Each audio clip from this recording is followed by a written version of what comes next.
कैमरे के सामने चीखने, चिल्लाने और छाती ठोकने वाले अमित शाह को आज तक के पत्रकार ने पानी पिला दिया। जी हां, बिल्कुल ठीक सुना आपने। अमित शाह ने सोचा कि हर बार की तरह इंटरव्यू होगा, पसंदीदा सवाल किए जाएंगे, 400 पार का नारा देंगे और पीएम मोदी की तारीफ करते हुए निकल जाएंगे। लेकिन इस बार अमित शाह फंस गए, और फंसे तो ऐसा फंसे कि लाइव कैमरे के सामने पत्रकार को ही चुनौती देने लगे।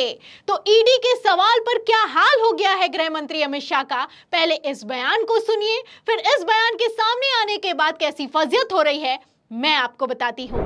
कोई विपक्ष में होता है तो कहा जाता है कि 70,000 करोड़ रुपए का इरिगेशन घोटाला किया अजीत पवार ने। जब वो आपके अलायंस में आ जाते हैं तब उनसे कोई पूछताछ भी नहीं होती है। मैं आपको स्टेटमेंट करता हूँ कि एक भी केस हमने बंद नहीं। पर सर, उसका दूसरा यह है कि उस तरीके से एक्टिवली आपने परसू भी तो नहीं किया, जैसे जब अगर वो विपक्ष में है तो हर रोज ईडी का समन आ रहा है। चार्जशीट कोर्ट के सामने है, कोर्ट हमारे कहने से नहीं चलती है। नहीं, तो इन्वेस्टिगेटिव एजेंसी तो उस जोश से नहीं लड़ती जब विपक्ष में होता है समन समन समन समन। तो सुना आपने, ये आज तक के पत्रकार राहुल कंवल हैं। अब इनकी नौकरी बचेगी या चली जाएगी भगवान ही मालिक है। सवाल करते हैं कि अजीत पवार समेत विपक्ष पर कई आरोप लगते हैं। जब तक वो विपक्ष में रहते हैं तब तक तो घोटाले के आरोप लगते हैं, लेकिन वो जब भारतीय जनता पार्टी में शामिल हो जाते हैं तो उस तरीके से एक्शन नहीं लिया जाता जिस तरीके से जब वो विपक्ष में होते हैं उन पर एक्शन होता है।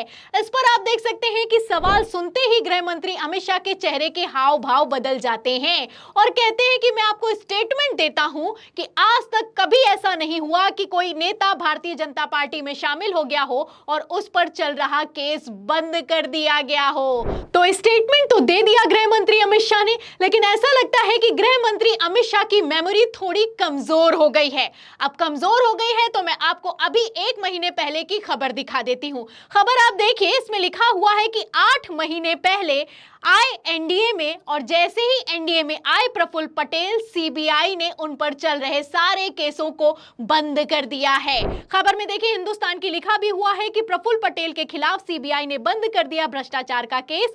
8 महीने पहले ही एनडीए में शामिल हुए थे, तो इन पर 840 करोड़ से ज्यादा के घोटाले के आरोप थे। सीबीआई के केस चल रहे थे।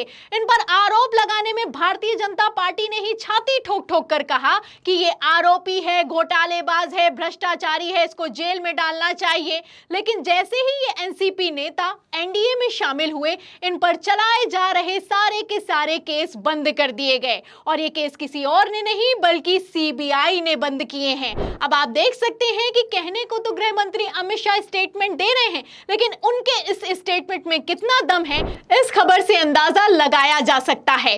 कहना है कि न्यायपालिका ये डिसीजन लेती है, न्यायपालिका हमारे कहने पर नहीं चलती है। इस पर राहुल कंवल कहते हैं कि न्यायपालिका को छोड़िए, लेकिन जो एजेंसियां हैं वो उस तरीके से तत्परता नहीं दिखाती हैं जब कोई नेता आपकी पार्टी में शामिल हो जाता है। जब तक विपक्ष में रहता है तब तक तो समन पर समन भेजे जाते हैं, लेकिन भाजपा में आते ही वो पाक साफ हो जाता है। आप जानते हैं कि हेमंत सोरेन को 10 बार ईडी की तरफ से समन भेजा गया। वहीं अरविंद केजरीवाल की अगर बात की जाए तो उन्हें 7 बार समन भेजा गया। इसके बाद मुख्यमंत्री तक को गिरफ्तार कर लिया जाता है अगर वो विपक्ष में होता है।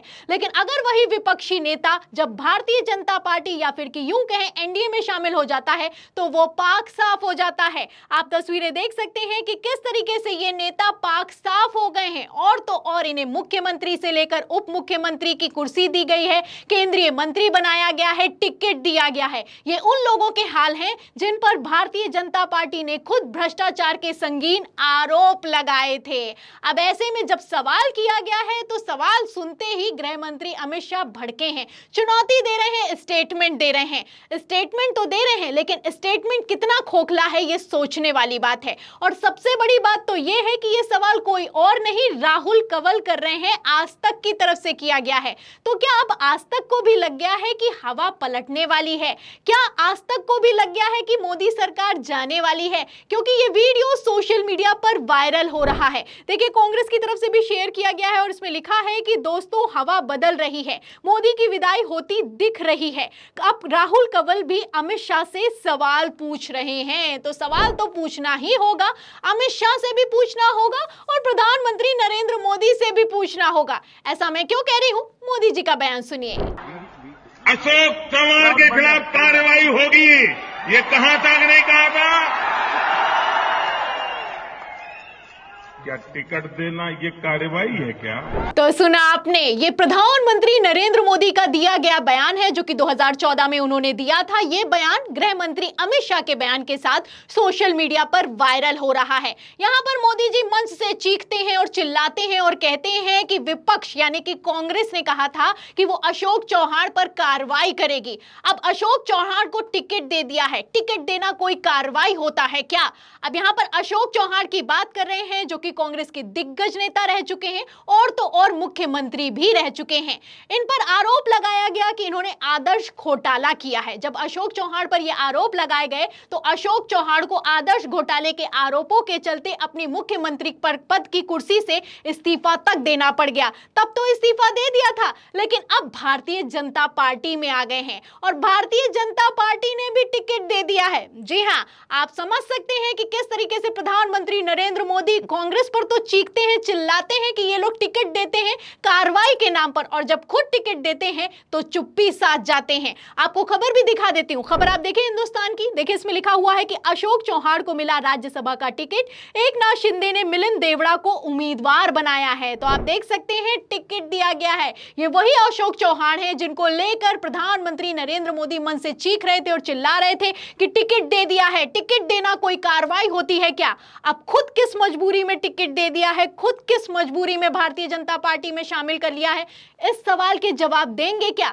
सवालों के जवाब देना तो दूर की बात है, आज ही के दिन प्रधानमंत्री नरेंद्र मोदी जब महाराष्ट्र पहुंचे तो अशोक चौहान को लेकर क्या कुछ कहा है, बयान सुनिए। यहां एकनाथ शिंदे जी, देवेंद्र फडणवीस जी और अजीत पवार जी मिलकर किसानों के हित में काम कर रहे हैं।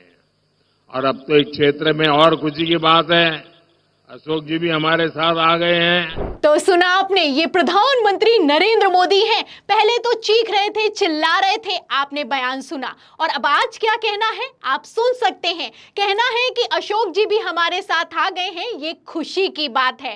मंच साझा किया जा रहा है, राज्यसभा के लिए टिकट दिया जा रहा है, और तो और तारीफों के पुल बांधे जा रहे हैं। ये प्रधानमंत्री नरेंद्र मोदी हैं, ये गृह मंत्री अमित शाह हैं। ये वही लोग हैं जो कि पब्लिक को बेवकूफ समझते हैं। पहले तो कहते हैं कि खाते में 15 लाख आएंगे और बाद में गृह मंत्री अमित शाह इंटरव्यू में कहते हैं कि वो तो एक जुमला था।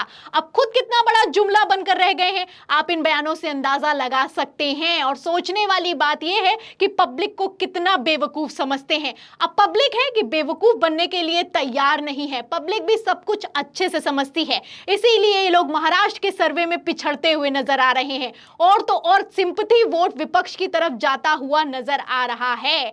ऐसे हालातों में आपको क्या लगता है, जो बयान दिए जा रहे हैं, जैसे कि पत्रकार सवाल कर रहे हैं और जैसे कि सर्वे निकलकर सामने आ रहे हैं, भारतीय जनता पार्टी का 2024 के लोकसभा चुनाव में क्या होने वाला है? इस सवाल के जवाब में, पूरी खबर पर, पत्रकार के सवाल पर और अमित शाह के जवाब पर और प्रधानमंत्री नरेंद्र मोदी के बयान पर आप क्या सोचते हैं, हमें कमेंट बॉक्स में जरूर लिखें। वीडियो को ज्यादा से ज्यादा शेयर करें ताकि सच्चाई दूसरों को भी पता चल सके। हमारे चैनल को लाइक करें, सब्सक्राइब करें, ज्वाइन करें। फिर मिलती हूं अगली खबर के साथ, तब तक के लिए धन्यवाद।